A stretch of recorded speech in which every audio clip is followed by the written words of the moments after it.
মাটির অম্লতা আমি যখন আমাদের বলতে বলবো তখন বলবো, সমস্যা নেই, বাচ্চাদের মতো চিৎকার চেঁচামেচি করে এটা শুধু যে এই হচ্ছে সেজন্য না, প্রতিটা ক্লাসে এভাবে করবো। তো মাটির, তাই না, এখানে একটা অ্যাডজেক্টিভ আছে, কেন বলতে পারো? স্যার অ্যাডজেক্টিভ না, প্রিপজিশন আচ্ছা বাদ দে। মেজারমেন্ট মানে পরিমাপ, সয়েল মৃত্তিকা, তাই না? অ্যাসিডিটি, অ্যাসিডিটি হচ্ছে অম্লত্ব, অ্যালকালিটি হচ্ছে ক্ষারত্ব। অ্যাসিড অম্ল আমরা চিনি, একজন চিনি আর বাকিটা চিনি না। আমরা অ্যাসিড প্রতিদিনই খাচ্ছি, ব্যবহার করছি, আমাদের শরীরে অ্যাসিড হয়, তাই না? তারপরে অ্যালকালিটি ক্ষারত্ব, ক্ষারত্ব আমরা দৈনিক ব্যবহার করছি। অ্যাসিড হচ্ছে তোমার আমরা বিভিন্ন লেপ করি না,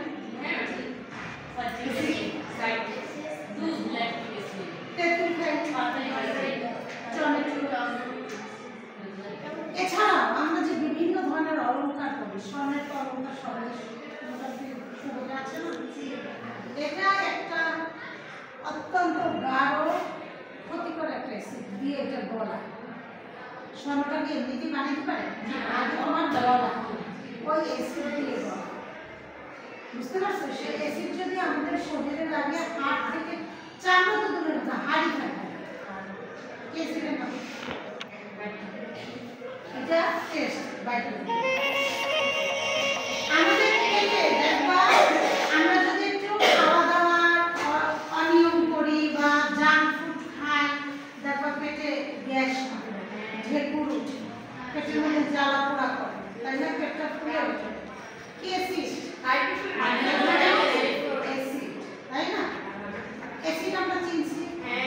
আচ্ছা, এখন আসি খার, আমাদের পাঠে আছে না, খার হচ্ছে কি?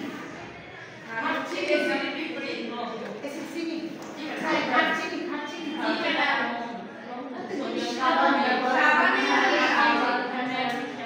কোন সাবান? আমরা যে স্কিন সোপ সেটা খার রাখে না, খারটা হচ্ছে তোমার ময়লাটাকে কেটে দেয়, এর জন্য আমরা যে বিভিন্ন ধরনের সাবান ইউজ করি, ডিটারজেন্ট, ঠিক আছে, এগুলো হচ্ছে কি? এখন এই অম্ল ক্ষার মাটির মধ্যে আছে, আমাদের ফসল চাষ করতে হলে আমাদের প্রধান এলিমেন্ট কি? মাটি, তাই না? মাটি, মাটি যদি ভালো না থাকে, সুস্থ না থাকে, তাহলে আমরা কি ওখান থেকে ভালো কিছু আশা করতে পারবো? তুমি যদি সুস্থ না থাকো, ভালো না থাকো, তোমার কাছ থেকে কি ভালো রেজাল্ট আশা করা সম্ভব? সম্ভব। তেমনি মাটিওকে সুস্থ রাখতে হবে, ওর প্রাণ শক্তি স্বাভাবিক রাখতে হবে, আর সেজন্যই আমাদের তোমার মাটির কি পিএইচ মান জানতে হবে। সেই যে পিএইচ মানটা, সেই পিএইচ মানের মধ্যেই তোমার কি এই যে মাটির অম্লত্ব ক্ষারত্ব নির্ণয় করতে পারো, বুঝতে পারছো? এটুকু ক্লিয়ার?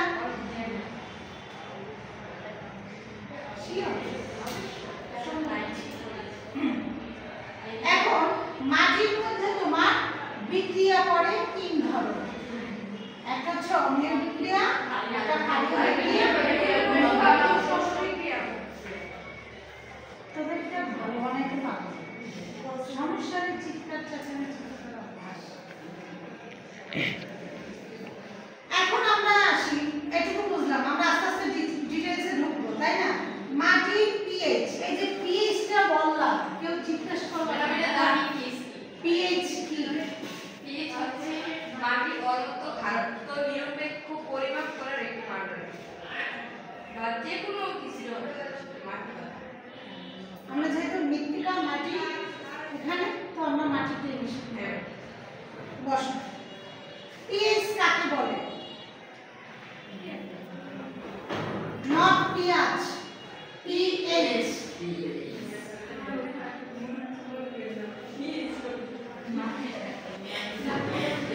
পিএইচ হচ্ছে মাটির, আমরা মাটি নিয়ে করতেছি, মাটির যে দ্রবণ একটা তৈরি করতে হবে, যে কোনো কিছু নির্ণয় করতে গেলে তো আমার দ্রবণ দরকার, তাই না? দ্রবণ তিনটা, মাটি আমার ফার্স্ট এলিমেন্ট, সেকেন্ড হচ্ছে পানি। মাটি পানির সমানুপাতিক মিশ্রণের মাধ্যমে আমরা একটা দ্রবণ তৈরি করি। সেই দ্রবণটাকে নির্দিষ্ট টাইম মতো মানে আধা ঘন্টা মিনিমাম ওই যে আমরা যে বিজ্ঞানে যে ইয়াটা নিব দ্রবণটা তৈরি করব, ঠিক আছে?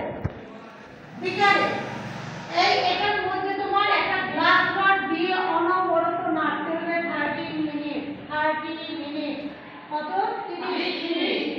সেখানে এই যে গ্লাস রডটা তুমি নাড়বা সেটা যেন এই যে তলদেশে বা ভিতরের সাইডে ঘর্ষিত না হয় এমন ভাবে আন্দোলিত করতে হবে, মানে ঘষা লাগতে পারবে না। এই যে গ্লাস রডটা, এটা গ্লাস রড মানে একটা কাচের দণ্ড, ঠিক আছে? কাচের একটা দণ্ড, সেইটা দিয়া এই যে বিকালের মধ্যে তোমার মাটি এবং পানির যে দ্রবণটা সেটা মানে নাড়ে দিবে। আন্দোলিত মানে নাড়াতে হবে, এমন ভাবে নাড়াতে হবে মাটি যেন থিতাইয়ের নিচে জমা না থাকে, পানির সাথে মাটিটা অনবরত নড়তে থাকে। ওইটা তো তোমার সফট মাটি থাকবে, মাটিটাকে এনে তোমার হাত থেকে আস্তে আস্তে ঝুরঝুরা করতে হবে। ঝুরঝুরা করে সেটা চালনি, গুড়ি চালে না, গুড়ি চালা চালনি দিয়ে চালতে হবে। দেন তোমার ওই যে হালকা মৃদু তোমার রোদ এবং বাতাসে শুকাইতে হবে, শুকাইয়ে দেন পটে রাখতে হবে। তারপরে তোমার এই দ্রবণ তৈরি করতে হবে, তার নির্দিষ্ট পরিমাণ। তুমি যদি 5 গ্রাম মাটি নাও সেখানে 30 ml পানি দেবা। যদি তোমার মনে করো যে 10 গ্রাম মাটি নাও সেখানে 50 ml পানি দেবা। এভাবে অনুপাত আছে, এত ডিটেলসে তোমাদের দরকার নেই, এর জন্য এতটুকু আমি বলি। শুধু বলছি মৃত্তিকা দ্রবণ তোমাদের পিএইচটা বোঝার জন্য যে কিভাবে আমরা একুরেট পিএইচ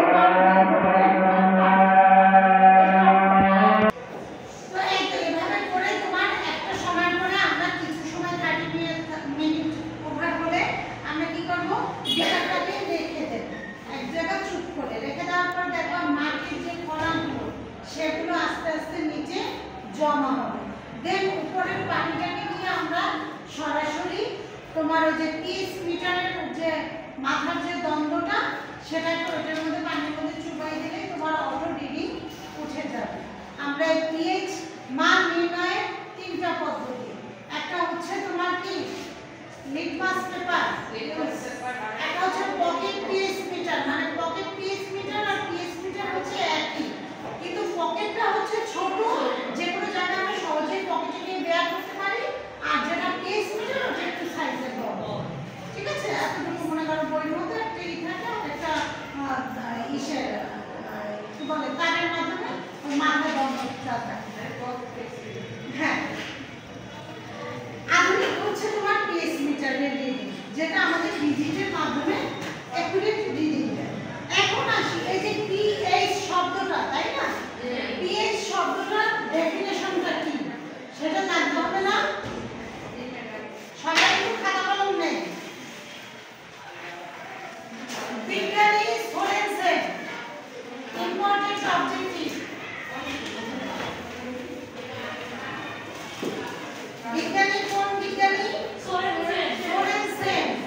1909 সালে প্রথম তোমার পিএইচ শব্দটি ব্যবহার করেন। ইম্পর্টেন্ট অবজেক্টিভ, ঠিক আছে? এখন আসি পি। পি হচ্ছে পন্ডাস, আর এইচ হচ্ছে হাইড্রোজেন।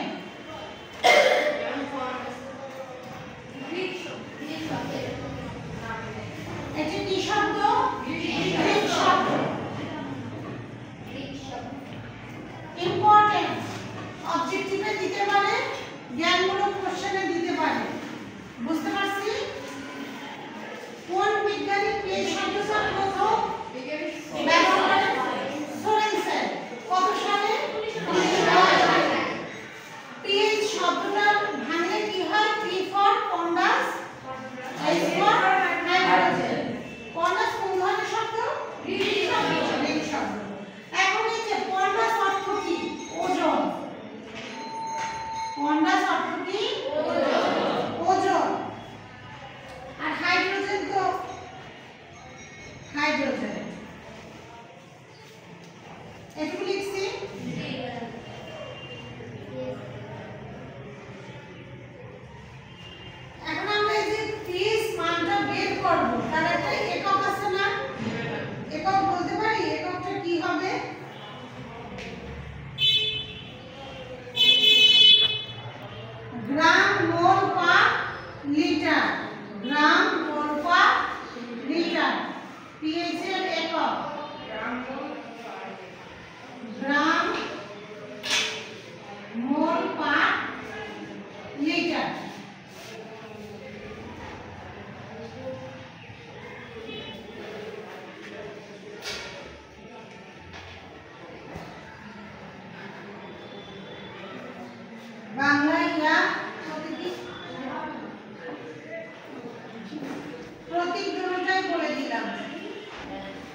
পরীক্ষা করার পরে যে একটা মান পাবো সেটা কত থেকে কতটুকু হতে পারে সেটা জানতে হবে না। এই পিএইচ রেঞ্জ হচ্ছে কত? পিএইচ রেঞ্জ রেঞ্জ অথবা সীমা গ্রাম মোল পার লিটার।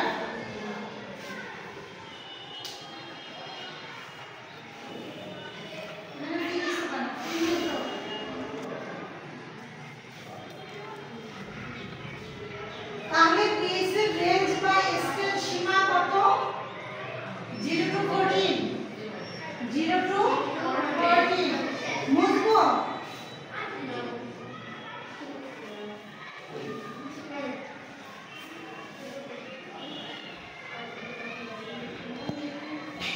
আচ্ছা এখন আমাদের মনে করো এই যে 16 থেকে 14 তাই না?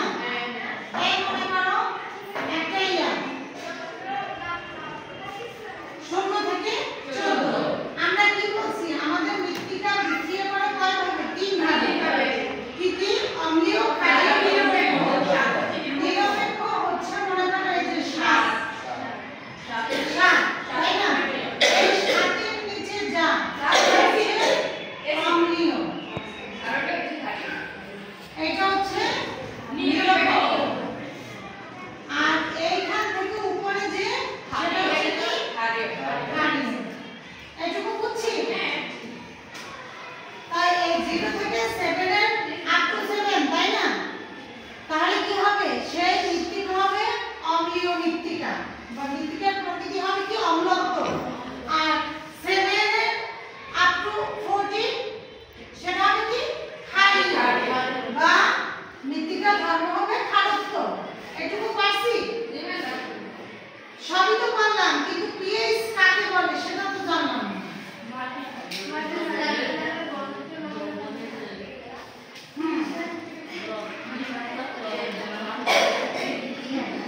এটা আমরা মুখস্থ করব না সংজ্ঞা, ঠিক আছে?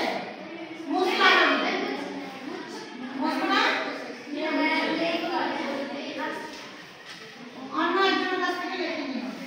আমরা পিএইচ এর মান মুখস্থ করব না। পিএইচ তাই না? হাইড্রোজেনের ওজন পন্ডাস কি ওজন না? আর H3 হাইড্রোজেন। আমরা কি বলছি এর মান নির্ণয় করতে হলে আমাদের একটা দ্রবণ দরকার। তাহলে সংজ্ঞার শুরুতে আমরা কি করব?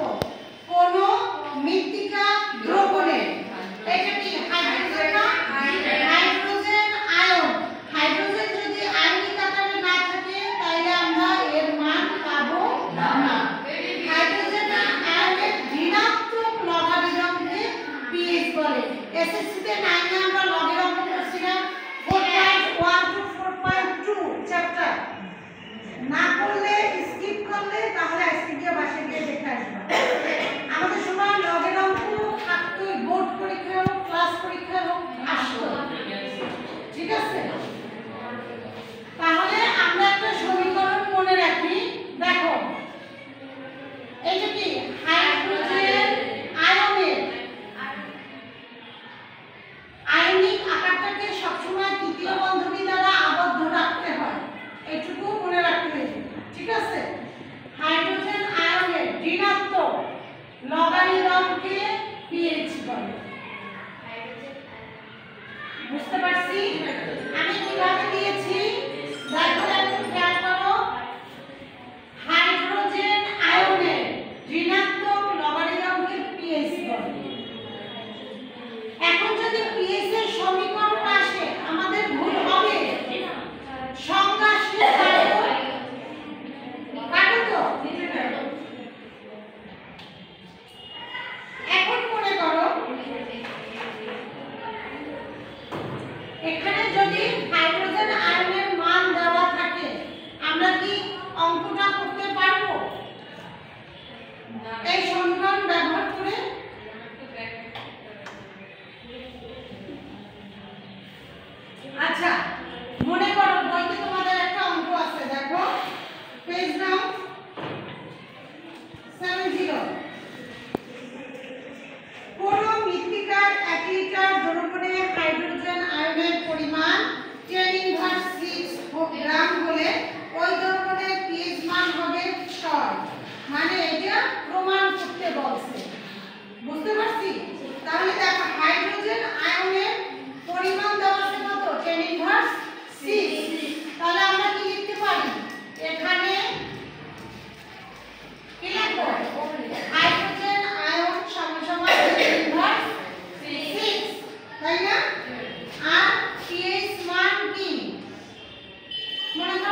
দ্বিতীয় বন্ধনী হাইড্রোজেন মাইনাস লগ, তাহলে এই যে 10 ইনভার্স 6, তাই না? তাহলে লগের সমীকরণের সূত্র আমরা করছি না, পাওয়ার কি হয় বেজ হয়ে আসে, পাওয়ার বেজ হয়ে আসে। তাহলে আমরা পাওয়ারটাকে বেজ করে নিয়েছি। ও তার আগে একটা কাজ করি, এই যে ইনভার্সটা আছে না, এই যে মাইনাস আছে না, এটা কি 1/, তাই না?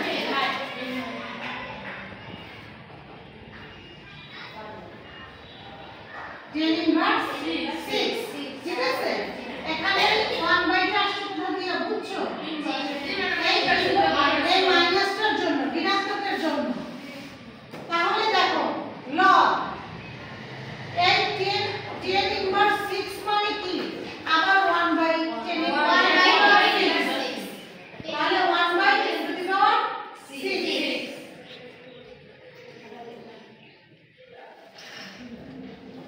কত কাছে না হলো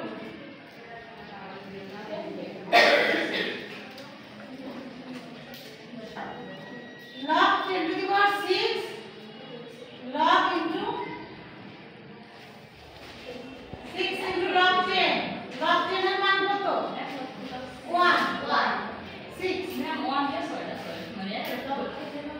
কি এখানে তো একটু দরকার নেই, লগের মান আছে না, লগের সূত্র অনুসারে কি বেজ পাওয়ার বেজ হয়ে আসে। তো এখানে এই যে পাওয়ারটা তোমার বেজ হয়ে আসছে, লগের লগ 10 এর মান কত 1, এটা তো কনস্ট্যান্ট মান, বুঝতে পারছো? তাহলে আমার ওইখানে বলতে দিছি কি বলে দিছে না যে 6 হবে মান। তো এখানে যদি তোমার এই মানটা যদি তোমার অন্য কিছু দেয়, 10 ইনভার্স যদি মনে করো 8 দেয়, 8 আসবে। এই ইনভার্স যদি অবজেক্টিভ আসে, শর্টকাট ব্রেইনে রাখো, অবজেক্টিভ যদি আসে, যদি এখানে 6 আছে, যদি এখানে 8 দেয়, তাহলে তোমার মানা হবে কত 8। আর যদি তোমার ডিটেইলসে করে দিতে বলে হোল করে দেবা, শেষ। একই প্রসেস, সব একই। তোমার মনে রাখতে হবে তিনটা, ইনভার্স হলে 1/, হবে আর লগের সূত্র অনুসারে কি লগ টু দি পাওয়ার